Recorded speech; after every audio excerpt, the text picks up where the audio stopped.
Hello, hello. Welcome to today's session. It's a very exciting conversation, and you will see me fangirl throughout the session because the person that I'm going to be speaking to is someone that I was introduced to very recently through an event, but I have become such a huge fan of her work. Let me quickly introduce you to her. Dr. Natasha is a clinical practitioner. She's a GP, an appraiser, and a teacher. She is also a guest lecturer at several universities, has appeared on TV, in podcasts. She also has a beautiful social media page which you must follow, and I will leave all details in the description post the live when I upload this on IGTV. I'm just going to quickly invite her onto the live.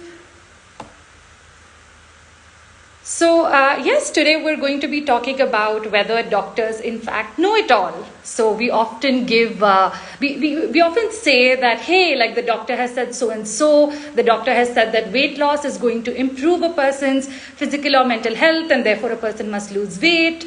And I mean, we sort of put doctors on a pedestal, right? And I can't bring myself to even stop calling. So I work in a women's digital health clinic, and I can't stop calling my colleagues doctor. Like I can't bring myself to call them by their first name, and unknowingly, unwittingly, I put them on a pedestal as well.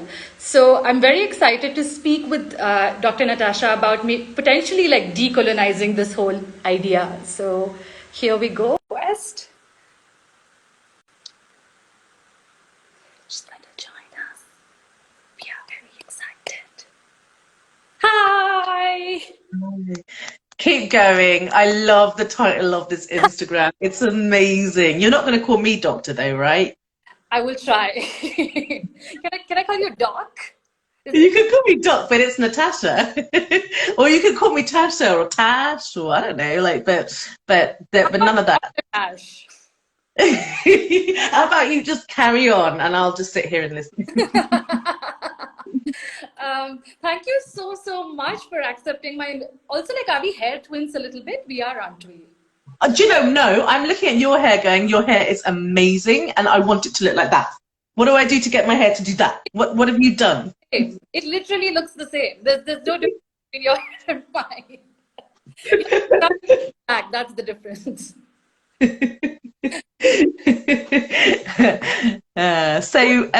I can. Do you know what? This is going to be very easy. I can answer that question. Do doctors know it all? No, they don't. They know very little, very little, and they need to learn that. Actually, is what I think they need to do. They need to learn how little they know. Natasha, this is why you get in trouble. You're not supposed. Yeah. You're not supposed to reveal what What are they going to do? What are they're going to report me? Have they tried that? I mean, we don't know it all. And this is the thing, you know, we get a few years to learn everything about the human body and not just the you know, not just the organs inside your body, but also the brain, the psychology, nutrition. Of course we don't know it all. We barely know anything. And this respect, you know, I was just writing in a post today, people respect me, give me this credibility that I haven't earned. I'm right at the beginning of my journey when it comes to intuitive eating and health at every size, and yet people treat me like I'm some kind of authority. I have no authority here. I just have a DR in front of my name. That's all it is. I'm a doctor who knows very little and is the first to admit it. So you carry on. I'm here to learn. Oh my gosh. Okay, wait, I'm going to stop smiling for a second because my cheeks hurt now. But no, all right. So recently, a really dear friend of mine got into this argument on a WhatsApp group with their friends, wherein, you know, they were essentially talking about how, hey, so doctors say how like losing weight can, you know, improve a person's health and improve a person's overall well-being, and actually being a certain way negatively impacts a person's health. So there is actually scientific evidence, and there is like doctors are actually endorsing this opinion. So how does one take it? Because that's exactly what doctors are telling me. The first thing when I told my doctor, like when my doctor discovered that I had PCOS, the doctor said I must lose weight. Yeah. I'm lose 7 arbitrary numbers as well, 7 kilos, 8 kilos. Do you use kilogram in UK? You do. You do. Yeah. Kilos all the way. Well, actually, I do. I don't think most people do. I think most people use stone and pounds, but as a doctor, I use kilograms. So I'm with you. Great. All right. So you know what I mean then, because I can't do the conversion now. Me neither. Right. Okay, there's a few things that we have to understand. What doctors believe and what is true is not necessarily the same thing.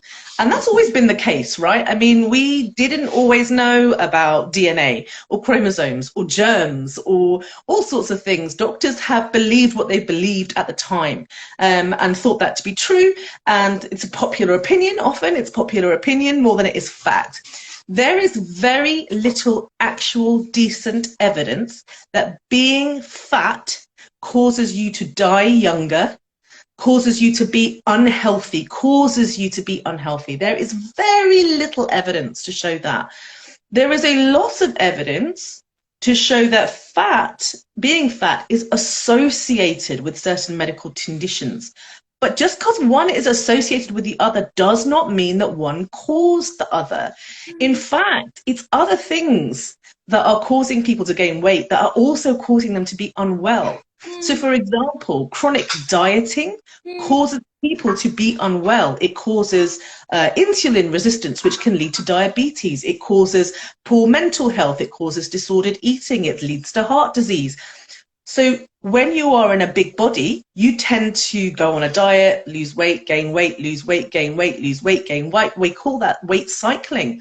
So when you say, look, here's a fat person who got sick, it must be because they're fat. No, I mean, indirectly it was because they're fat. They tried to lose weight, they had the weight cycling, and then they became ill. So there's no real evidence to show that fatness causes illness. No.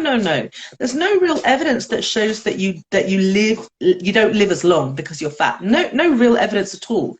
There is evidence to show that fat is protective. So plenty of studies show that if you go into ICU with sepsis, you're more likely to survive if you're fat. Genuinely. If you have chronic kidney disease and need a dialysis, you're more likely to survive if you're fat. If you have heart failure, more likely to survive if you're fat. Even if you've had a heart attack, you will survive longer if you are fat. So fat can actually be protective. And then, of course, even if we believe that fat causes illness, which it doesn't, but even if we were to believe that were to be true, there is no evidence that weight loss improves your health. And especially with PCOS, I mean, this drives me crazy with PCOS. PCOS is a hormonal condition. There is an increase in androgens, which are like male hormones in your bloodstream, most likely due to something that happened at birth or in utero. Nothing to do with who you are, what you eat, absolutely nothing. And yet, doctors will lie to you and tell you that the only way to treat your condition is to lose weight. That's nonsense. The best way to treat PCOS, in my experience, is to place people on the combined hormonal contraceptive pill, which works wonders for most of the symptoms.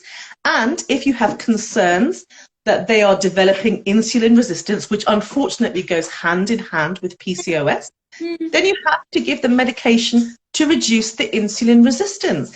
Or you don't, and you allow nature to take its course. But that's how we treat PCOS. That's how we should. Right. Telling people to lose weight is a complete waste of time, because people with PCOS can't lose weight. That's the whole point of their condition. It's almost impossible to lose weight with PCOS. Right. So what a load of crap. And my point is, doctors don't know this. They don't know the evidence. They haven't read it. Most doctors don't know. I spoke to Greg Dodell not too long ago. My dog made this. No, and if he does, I have chicken. Yeah. Greg is an endocrinologist. This is his job. PCOS is his bread and butter. And I said to him, how do you treat it? And he said very clearly, you manage the insulin resistance. You do not tell people to lose weight. That is just incredibly backwards. And actually, it doesn't surprise me, because when it comes to medicine and healthcare, not only are we fat phobic, we're also very sexist. And PCOS is a condition that only affects women. And so nobody really cares about it. Nobody's really invested any research into it. People don't care about the treatment of PCOS because it's not a condition that affects men. Sorry, but that's the truth. Yeah. Love it. Could have been like a whole rap. I would like jam out to this. I loved it so much. I'm gonna like probably go back and hear it again. But doctor, what have you to see? Habit. Yeah. But Natasha, what have you to say to people who may choose to lose weight and who may want to make the choice to eat intuitively or mindful movement or joyful? What about that? So look, I am 100% pro autonomy. You should do to your body what you want to do to your body. If you want to tattoo your body, pierce your body, pierce your body. You want to wear whatever clothes you want to wear. You want to not wear clothes. I don't care. You want to lose weight, gain weight. I don't care. I respect you. I respect your autonomy. And whatever reason you have for losing weight, I'm 100% on your side. I will never, ever, ever tell you not to lose weight. That's offensive as far as I'm concerned, because who am I to tell somebody else what to do with their body? What I will ensure is that you're losing weight because you want to, not because someone told you that that was the right thing to do, not because a doctor told you that that was the right thing to do.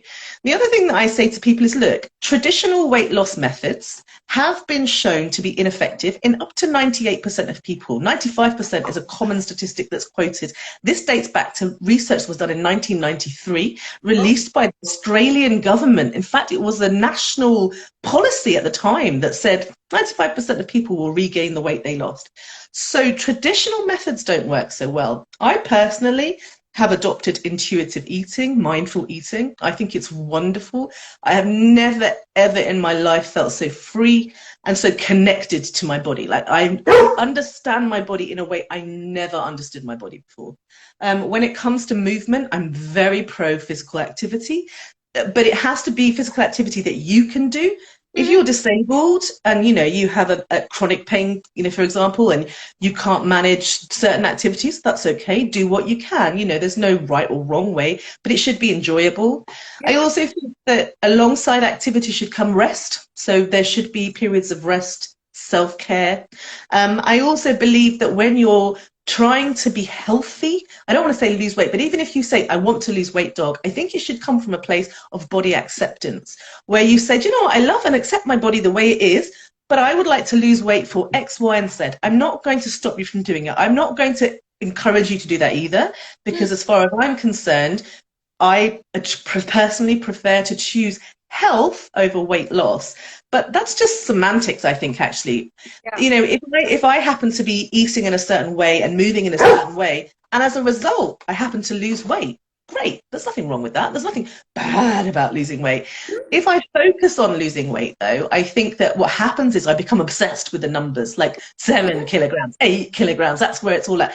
And then I lose sight of what I'm trying to be doing, which is to look after my body. So that's why I personally choose not to, you know, aspire to weight loss. But I certainly choose to, you know, eat well and, you know, get good nutrition and get plenty of good sleep and move and all that stuff. It's all good stuff. Yes. Love that answer so much. And in fact, everybody in the comment section has been saying the same. They've been saying you're using your voice as an authority figure to stop stigma. So thank you. You have a new fan, Dr. Natasha, this person said. They're my colleagues. I can correct them later. It's Natasha. Thank you so much. Yes, I thought the dependence was on industries. Holy crap, sexism. Yes, yes, yes, yes. Yeah, absolutely.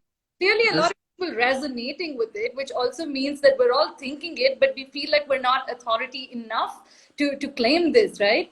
Because people usually hit you back with, hey, this cishet white man, dead white man, who conducted like a controlled study in a suburban college in America, has said that weight loss is directly related to how much you are worthy of as a human being, and therefore that must be a fact.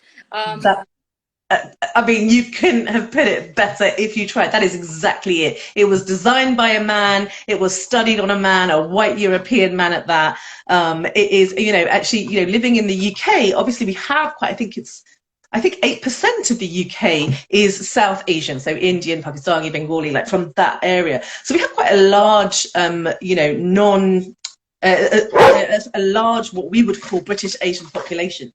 And the amount of crap I see, so it's not just sexism, but it's also racism. There's a huge amount of racism that also goes hand in hand with these studies. It's also a lot of kind of, homophobia, transphobia. I mean, people are doing studies on one specific group of people, and they are white, they are privileged, they are wealthy. And occasionally they will take people who are in sort of lower income groups, and then they'll say, oh, well, we adjusted for socioeconomic status.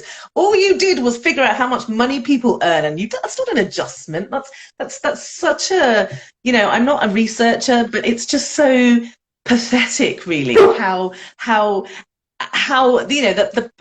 medicine in general was designed by white men for white men, and I'm not ashamed to say that out loud, because I've been practicing medicine since 1998, and this is my own personal opinion and my own personal experience. It is designed by white men, by straight cis white men, for straight cis white men. There you go. I said it here first. Yeah, you did. Someone commented saying, of course, like, they love you, and like a therapist from the US fully agrees with you and resonates with you, and people are saying how empowering it is to hear you say this. But someone says, firebird in the fig tree, love their hand. Says, that's my sister. That's my sister. Ah, hello, firebird in the fig tree. Her name's Tanya. Hi, Tanya. So they're saying white people telling Asian people not to eat rice is racist in my books. Yes. I know many people are saying that in India. Doctors ask you to stop eating rice. That's what I've eaten since birth. How am I supposed to? So also, not just you've been eating it since birth, people have been eating it for the last however many thousand years. How offensive to me that people are telling you to take your rice and turn it into cauliflower. It's not like, hey, listen, I studied for 3 months in India. Big fan. I ate plenty of cauliflower. Sorry? I have to ask, did you find yourself when you were here? Oh, very much. Eat, pray, love. I didn't. I had an amazing time. I worked in a very small hospital outside, in the suburbs of Mumbai. I traveled all over India. I wasn't there to find myself. I was there to work. I had to actually go to a hospital and do some work. Much, much harder, by the way. Way harder. People have much higher expectations of their staff in India than they do in the UK. Ward rounds started really early and finised really late. I was like, wow, why did I think this was a good idea? But anyway, just the white person then. But the best diet in the whole wide world. I ate better. Milo. I ate better in when I was there than I had ever. I ate all the vegetables in the whole wide world, and really, really healthy stuff. But like you say, it's rice, right? It's rice, it's chapati. People telling you that you shouldn't eat basic food that you've been eating for centuries is massively offensive. And I love all of these nutritionists that are talking about decolonize your plate, because that's so important. Stop listening to all this crap. And then of course in the UK as well, there is there's a real level of ignorance, because people are still, let's face it, a lot of people have a genuine level of, lack of understanding of the difference that you see in different cultural groups, what is normal, even just eating itself, it's a cultural thing, eating. It's not just something that you do for fuel. In a lot of different cultures, eating and sitting and feeding each other and yourself is a huge part of your culture. And to just summarily dismiss that and just say, you should just eat keto and cut out all your carbs, it's massively offensive to certain groups of individuals who, it's like saying basically everything that you do on a weekly basis is wrong. Do it our way instead, because obviously our way is so much better. Right. And you're just savage, and you just need to learn how to eat in a gentrified way. Someone says, but people will still want our turmeric latte. It's turmeric, by the way. Get the pronunciation right. Yes. Also, why are we putting it in lattes all of a sudden? We've been cooking with it. It's the stuff that stains my wooden spoon, not the stuff you put in a latte. But milk and turmeric is just a very traditional drink to have. Yeah, and it's supposed to have it's like what your mom gives you, right? Because your mom loves you, and it's a glass of love essentially. But like, that's not how I took it growing up. I hated it, but you know.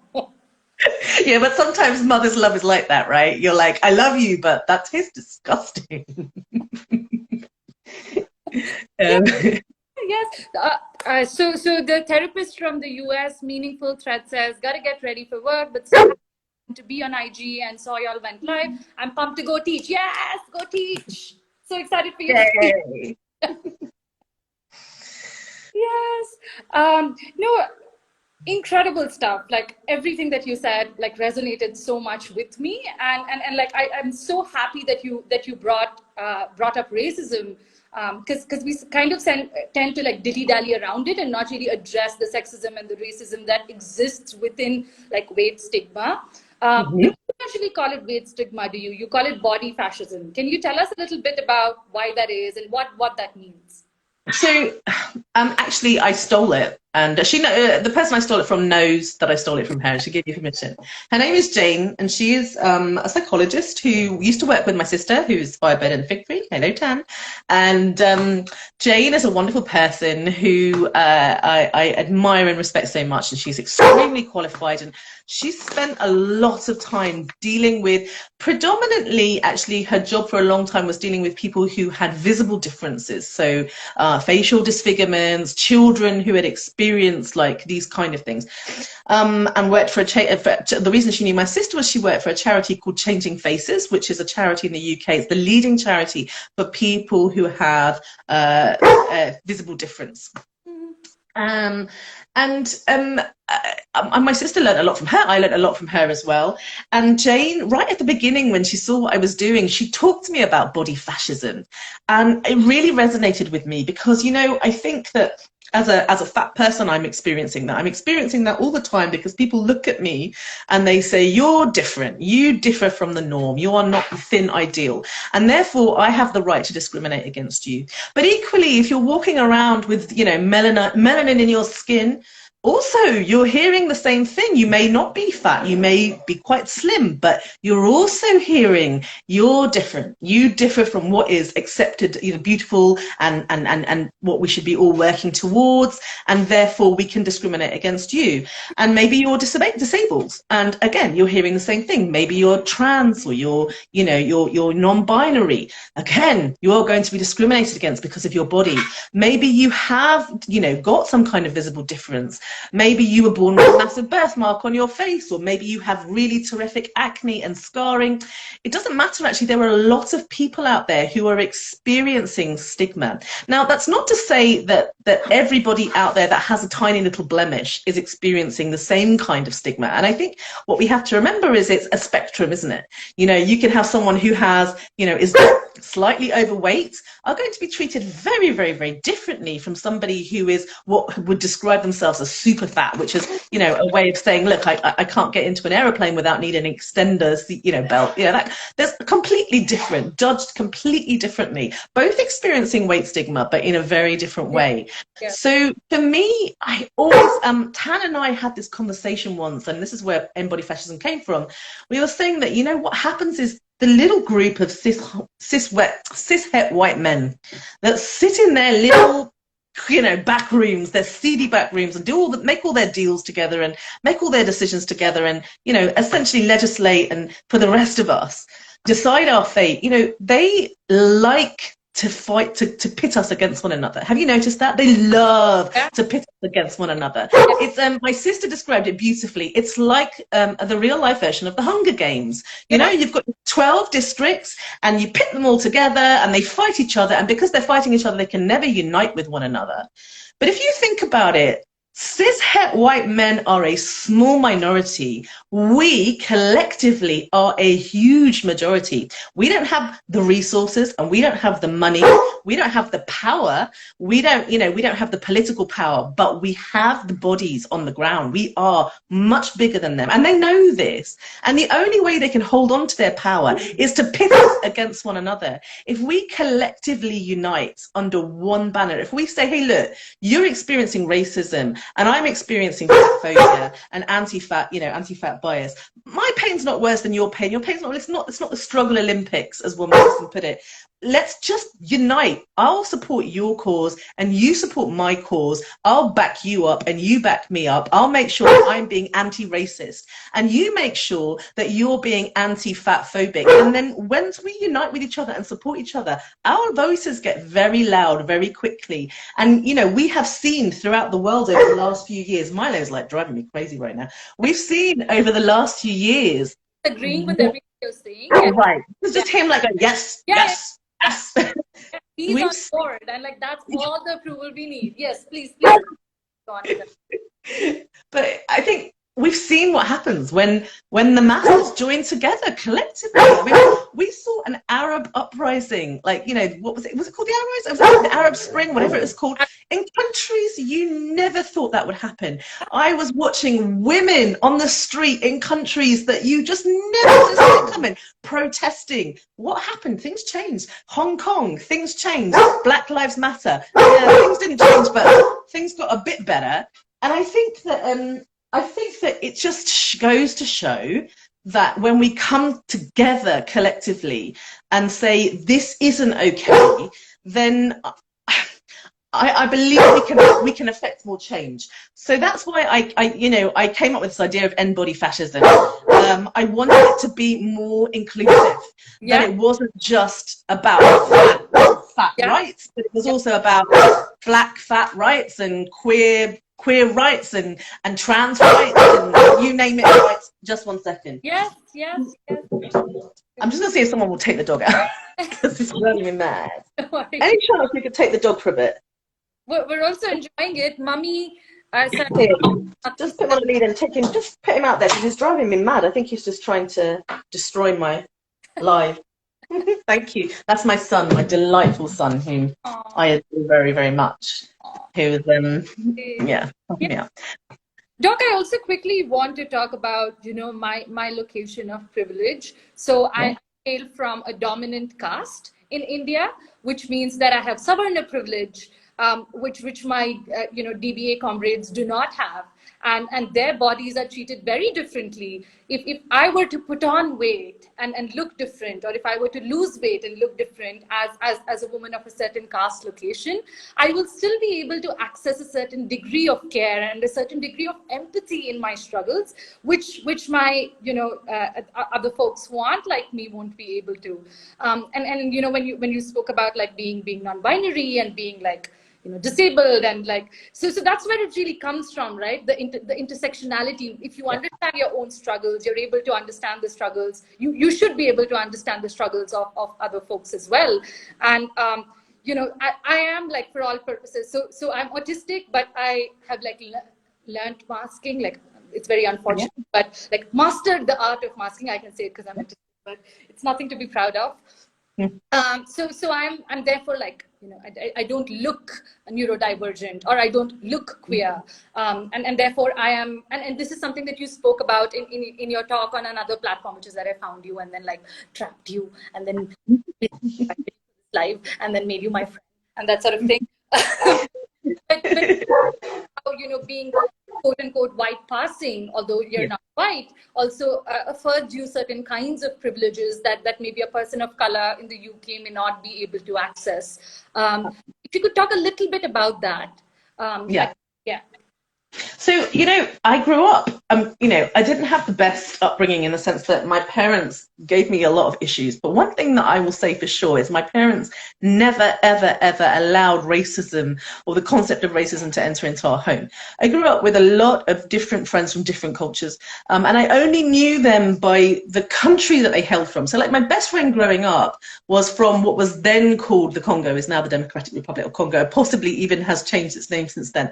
But I just knew where she was from, and I knew that her parents spoke French because it was a Belgian colony, and I knew lots of things about her, what food she ate, but I didn't know that she was black. I mean, obviously she was, but I didn't know that at the time. I didn't know that until much, much later.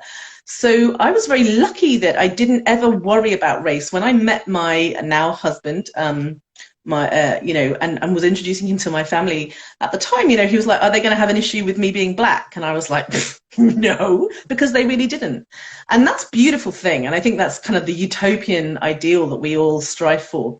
But it actually made me supremely ignorant. It made me extremely ignorant. I had no idea what people, you know, who basically were melanized, like had just more melanin in their skin cells. That's all it was. There was nothing else. And yet the difference in the way that people were treated. And I think I realized it as I got together with my husband and walked down the street with him. And I suddenly realized, you know, when I walk down the street on my own, people treat me one way. But when I walk down the street with him, people look at us completely differently. What is going on here? You know, all of a sudden people are clutching their purses as they approach. He approaches to stand, you know, on the sidewalk getting ready to cross. And I realized suddenly, I am completely ignorant, you know, living in my own beautiful little world where I don't see color. I genuinely didn't, but that's not a good thing. And as I began to learn about the experience of black people, my sister is black. I have one sister who is a biological sister and one sister who isn't. I love them both equally.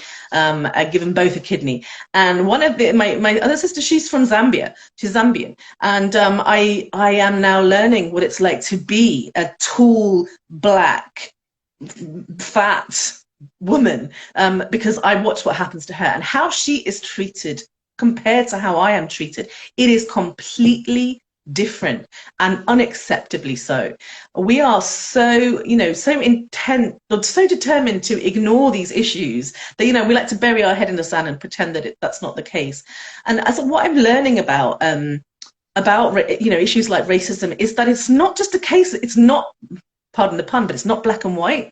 You know, even as you say, even with race, you've got color. You've got colorism, right? You've got people who are much darker skinned compared to people who are lighter skinned. My children are mixed race. They have their own issues that they have to go through. Can't compare their issues, and you can't. And it's not about saying mine is harder, mine is easier. But in general, the darker your skin, the more crap you're going to get. And, you know, and that is in the workplace, in healthcare, in education. It doesn't matter where you go, in the police, you know, when it comes to the police, when it comes to, you know, the criminal justice system, the darker your skin, the more likely you are going to be treated unfairly and be discriminated against and be oppressed. So for me, it is you know, when I look at my skin color on a scale, you know, on a scale, and you've got my husband, who's that really rich, deep brown, and you've got mine. Scales in India, wherein you can buy a fairness cream and you can measure on a scale as to how fair you've got. Yeah. Sorry, just started like. And in India, I know this to be true. And I'm not an expert, but right, like the darker your skin, the chances are the worse treatment you are going to receive. So as somebody who has this color skin, I have a responsibility to advocate for anybody who's got more melanin in their skin, right? Like, it doesn't matter who you are. If you've got darker skin than me, I know you've got it worse than I do. Like, it's just, I know this because I've read the studies.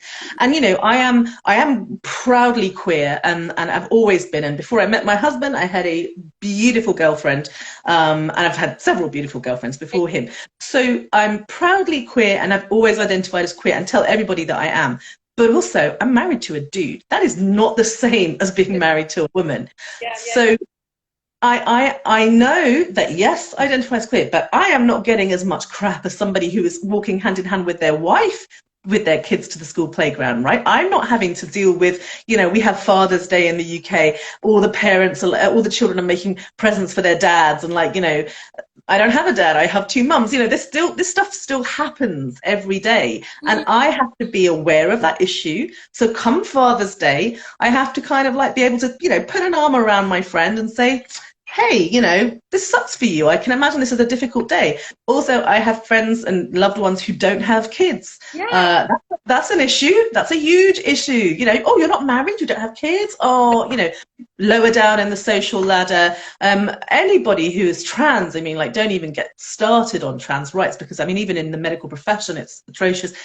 What I'm learning is that it doesn't matter, you know, where you are. There's probably a good chance that the people, I don't want to say beneath you, but But further on in the spectrum, if you're in the spectrum, there's somebody further along in that spectrum that's having it harder than you. So you have a responsibility to reach your hand over and to say, how can I help you? Like, what do I need to do to help you come this way so that we can all be together? I'm really passionate about that. And I don't get it right. In fact, probably get it wrong more than I get it right. I am very privileged. I have money. I went to a good school. I have a degree and I have a doctor in front of my name. It gets me into a lot of places, into a lot of rooms that nobody else gets to walk into. And I am well aware of that. So it is my job to say, all right, I'm here and I'm glad to be here, but I am bringing everybody else along with me. That's how I see it anyway. Yeah.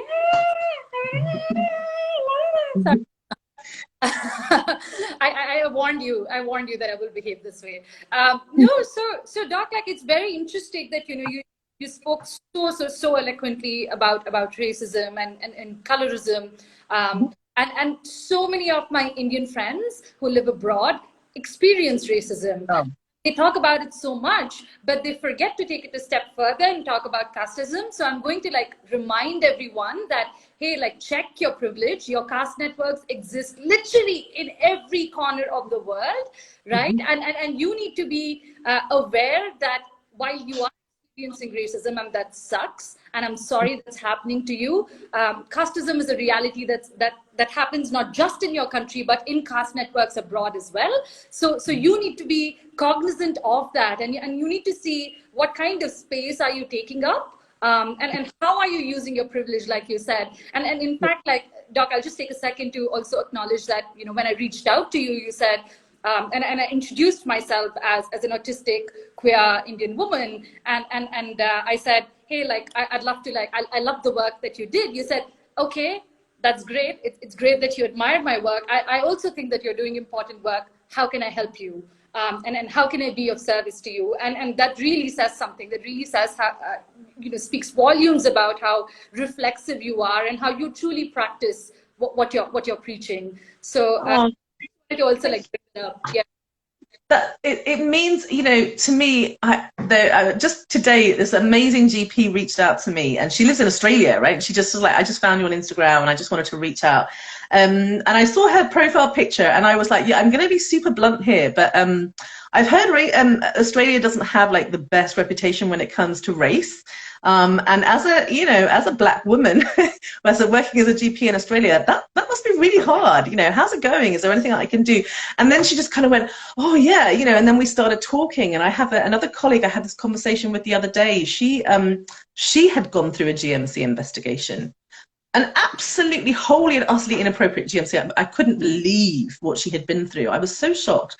And, I was talking to her and I was like, let's talk about this for a moment. And as we started talking about it, it was like, yeah, but, don't you think that's because they were being racist? Don't you think it's because racism exists? Don't you think it's because, unfortunately, implicit racial bias is present in all of society? And as you said, even if you are somebody who is experiencing some form of racial bias, there's also a good chance that you are also have some implicit racial bias towards other people, even towards yourself. I am massively fat phobic when it comes, it's inherent. I was taught to hate fat people, even though I am a fat person. So whilst I am, consciously can tell myself, don't feel that way about fat people, subconsciously, I actually still feel that way when I see a picture of a fat woman, with just a small top on. I'm like, ooh, and it's taken me a while to look at that photo and go, you look hot, good for you. It took me a while to get into that place. So I guess the same thing is with color and with race. So there's colorism, as you said, there's caste, there's all these kind of things. And I feel that we have to just start talking very openly about it. And sometimes I think I'm a bit blunt. I try to be polite about it, but also I say to people, let's not brush this under the carpet. Let's express this correctly. You are a doctor who was investigated wholly, as far as I'm concerned, inappropriately. Why you? It wouldn't have happened to me. I feel that quite confident it wouldn't have happened to me, but it happened to you. Why? Why do you think that is? What's the difference between you and me? Let's just put our arms together and you can see it. There was a doctor, I don't know if you've ever heard of it in India, but it certainly made huge headline news in the UK. Her name was Dr. Bawa Garba, a beautiful, lovely, young Muslim black woman female doctor, perfect, impeccable record, had just come back off maternity leave, was put through the worst shift of her life, made, as far as I'm concerned, absolutely zero mistakes. I've looked through the transcripts and everything, really didn't do anything wrong. Unfortunately, it was a very unfortunate set of circumstances that led to the death of a child, and it was awful. And this woman was arrested, taken from a newborn baby whom she was still breastfeeding, was arrested, kept up by the police for hours in custody. She was prosecuted. She was sentenced for manslaughter because she didn't even make a mistake. She was sentenced for manslaughter, and then she was stripped of her rights. She was stripped by the GMC of her right to practice medicine. And the whole medical profession just went, oh my God, this is unacceptable. How could this have happened? What was really fascinating to me, and I picked up on the very first day, I heard the case, and I said to myself, I know what this woman looks like. Before I knew her name, before I knew anything about her, I was like, I can tell you what she looks like. Saw a picture and I went, yeah, I knew what she looked like. Of course she looked that way. And then I had to look at her consultant, because she was a junior doctor. She was a registrar. She had a consultant whom was supposed to be responsible. Any guesses as to what that consultant looked like? Go on, take a guess. They were definitely not this color. They were not that color. My skin color, tall, male, good looking, thin, blonde hair, disappeared off to Ireland, never to be seen again, didn't even get a slap on the wrist. He was in charge and he was responsible, and she has a criminal record because of what I would consider to be his negligence. He didn't even come into that hospital that day, left her to it. It was really something, you know, just so hideous, and I can't believe that happened, but I can, because this was a black Muslim woman who speaks very eloquently, but wasn't born here, and you know, is definitely not from here, is an immigrant. Who went in and was prosecuted by a whole bunch of white people in a very white area with what I'm assuming was a very white jury, and was sent, you know, was found guilty of a crime that, as far as every medical professional out there, you know, will testify that they do not feel that she has committed a crime in any way. In fact, we're terrified because what happened to her could happen to us any day of the week. So that's racism, racism in medicine towards our own colleagues, towards patients, towards everybody. Racism is very much a problem. If you don't believe me, check out the British Medical Journal 30th of January edition, and you will see a 3-page article written on racism within the medical profession. Oh, right. I mean, I don't have to look that far, doctor. I just need to visit a hospital here, and I can just see the way like Muslim people are treated, or like Dalit, Bahujan and Adivasi people are treated. So I needn't even, I can just look in my backyard, you know, and then I see it so prevalent. So all right, if doctors do not know it all, how do I self to trust one ever again who's not here?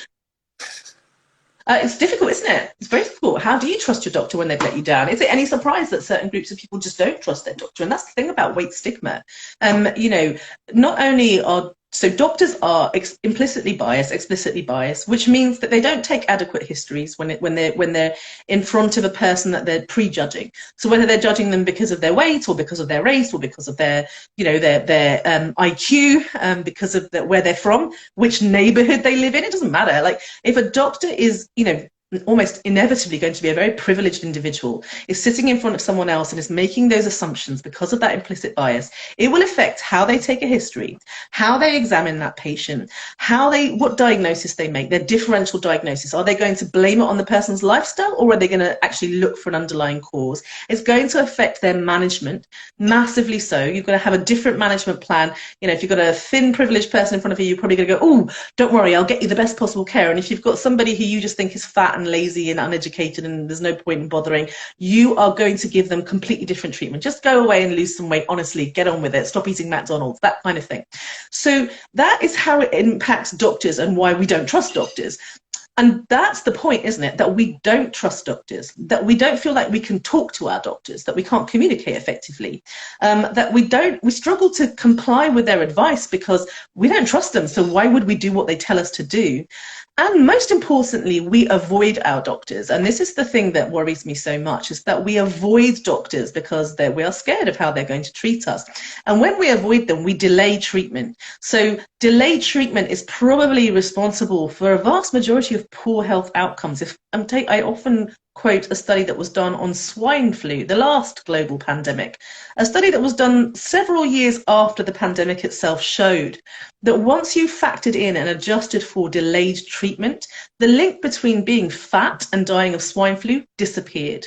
And the delayed treatment was the issue. Nobody ever got to the bottom of why we were delaying treatment for fat folk. Like, what was the delay for? Did we just look at them and go, not for you? Is it about how we, was it about resource management, how we share out the resources? Is it about the doctors themselves? Is it about the patients not coming forward? It could be about a whole bunch of different reasons. But the point was, people died because their treatment was delayed, and that was more common in fat people. So I guess what I'm trying to say here is why should you trust your doctor? Probably you shouldn't. The other thing is that your doctor, when it comes to nutrition, has probably had zero training when it comes to nutrition. So if your doctor handing out nutrition advice and like exercise, why are they asking me to exercise? Who are you to tell me what I exercise, how many hours a day? You don't know. You don't bloody know. Yeah. But you didn't study it. Like, I feel quite confident when it comes to diabetes management. I do it a lot. And, I've done lots of qualifications. And if you ask me, which medication should I take? What do you think of my blood sugar? What's my A1C like? I feel confident enough to go, I think you should do this. I think you should do that. Actually, do you know what? This one's too complicated. I'm going to send you to a specialist. But when it comes to nutrition, I know zero. The last time I studied nutrition was when I was 16 years old and doing GCSE biology. I haven't studied it since.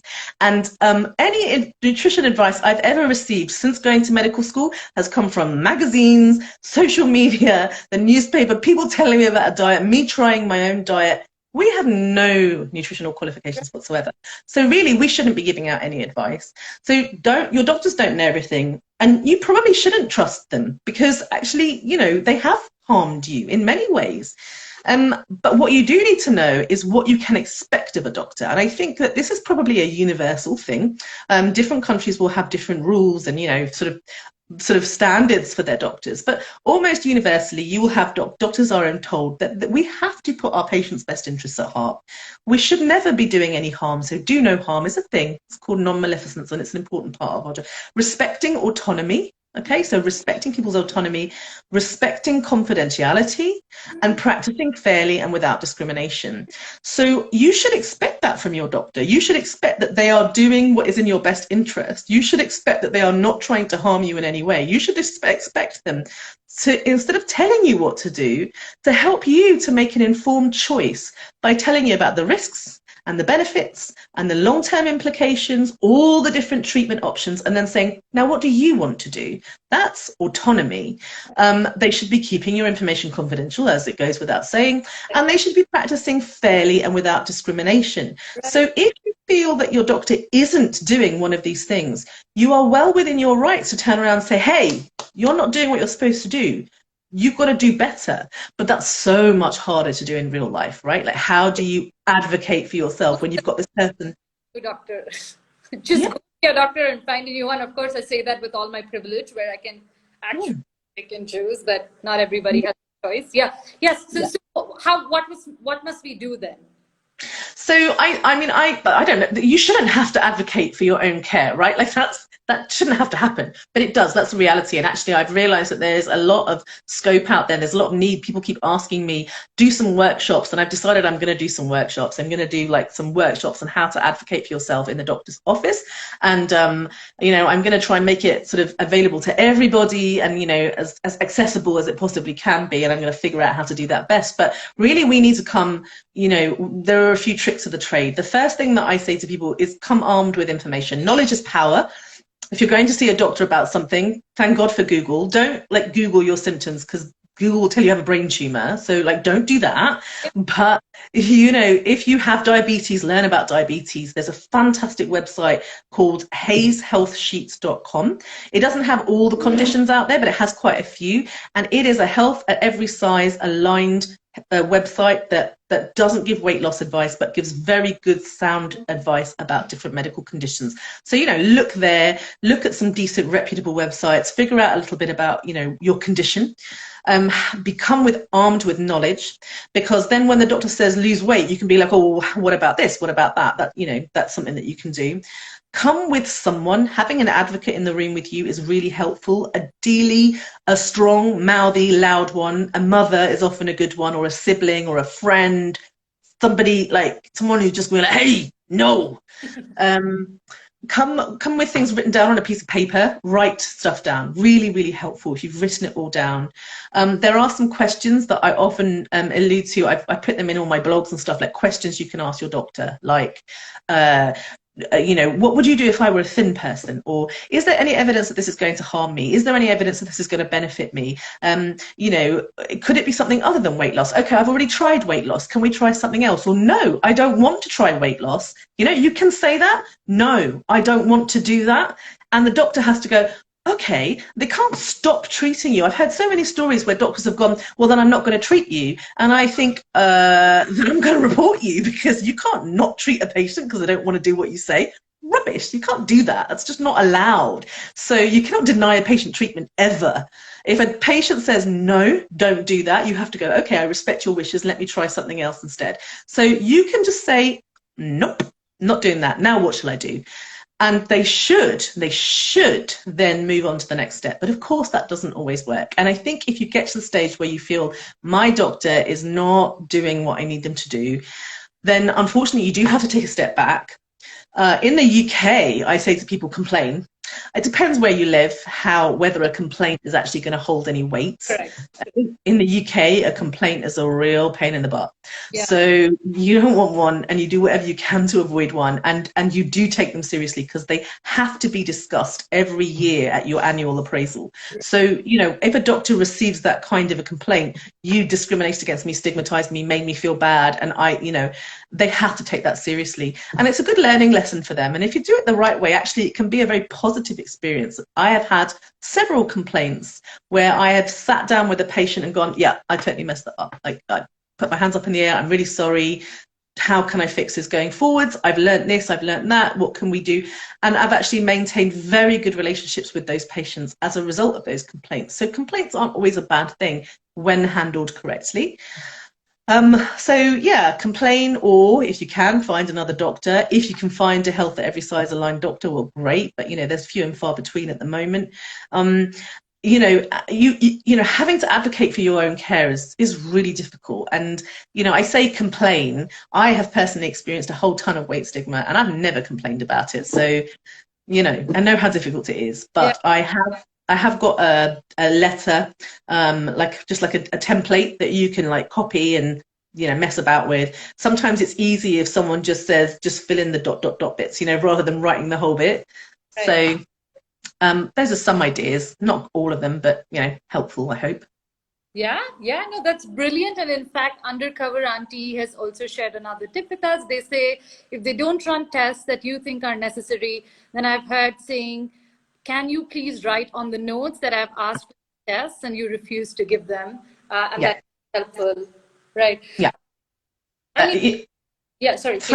No, I was going to say anything that implies that there may be a lawsuit possibly in the air. You know, most doctors nowadays practice very defensively. So when you start using words like, just so I can be clear, are you refusing? You know, are you denying me this treatment? Are you going to document that you're going to deny me this treatment?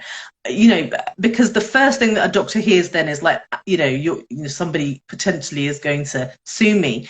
So you don't want to be too pushy. Don't just be like, I'm going to sue you, because that might not work. But yeah, being very firm. Can I get you to document that on the notes? Can I get you to just say you're refusing to treat me? Because the one then use refusing, and another word to use all the time is consent. You know, you don't have my consent. Not I don't want to, I don't like that. Say you do not have my consent. I refuse my consent, because consent's a big word. It's like a trigger word. So usually refuse, consent, and document on the notes will probably get a doctor to pay attention, because you know, those are very scary words to hear, I think. Yeah. And here's a space for us to also practice allyship, because I mean, again, to contextualize this a bit in India, we have a very huge class and caste disparity, and like the way folks from different communities based on their identity, location are treated. So if I were to say something like this, I would be taken seriously. Whereas someone who looks different from me and who's from a different location were to say something like this, they would be laughed at. And let's face it, like if it is going to be upper caste people who dominate the medical space, like if they are the doctors, if they are the professors, if they are the students, if they are the interns, if they are the nurses, then it's going to be almost impossible to get anybody to take you seriously. So this is where, you know, using your privilege and being like truly practicing your allyship, not just like yourself one and actually making it a verb, can be very, very useful. So thank you so much for all those tips. And I mean, you just have to read the comments. This is so helpful, so helpful. And many people sharing their experiences and talking about how they felt invalidated because of the way they look or the size of their body. Like just so many people feeling validated just by everything you said, and to know that like this kind of medical care is possible, and doctors actually do not know it all, and we do not have to put them on a pedestal, and we can and this is something that you sort of alluded to in your talk with the other platform, where you said that, hey, like a person who comes to you is an expert on their body and they know what's going on, and we must believe them and we must offer them care and offer them that kind of belief and validation. So thank you for I think I want to say one more thing, because I think it's not just that, you know, you didn't go far enough. I think, you know, you wouldn't dare, but I will. And that is to say that actually doctors owe this community a huge apology, beyond an apology. It's actually, you know, we are responsible for so much of the pain and suffering that we're supposed to be treating, and it makes me very sad. It gets me quite tearful actually sometimes when I think about all the people out there who write to me stories and they say, my doctor said this and my doctor said that and they did this and they did that, and it actually sometimes really hurts to hear that, because I think that's the exact opposite of what we should be doing. Actually, it's the exact opposite. We're causing harm instead of doing good. And so, you know, the people, I don't want you to just feel validated. I actually want you to feel heard, and I want you to feel I want you to hear an apology. And I know that my apology isn't worth much because I'm just one person and I'm not the doctor that hurt you, but it's important that you hear it from a doctor, that you deserve to be treated with respect, with care, with dignity. You deserve to be listened to and heard. You should never be dismissed. You should never be treated like you're less than anyone else. You should never be spoken to badly. You should never be laughed at. Nobody should ever tut at you or make jokes at you, ever imply that you are responsible for your own poor health, and you know that, you know, or you brought, you know, it's your own fault that you're like this. No one should ever make you feel like that. I mean, no one in the world should ever, but definitely not your doctor. Your doctor went to medical school and was taught to do the exact opposite. They have a duty and a responsibility, a duty of care to you, and if they have failed in that duty of care, it's not you, it's their fault.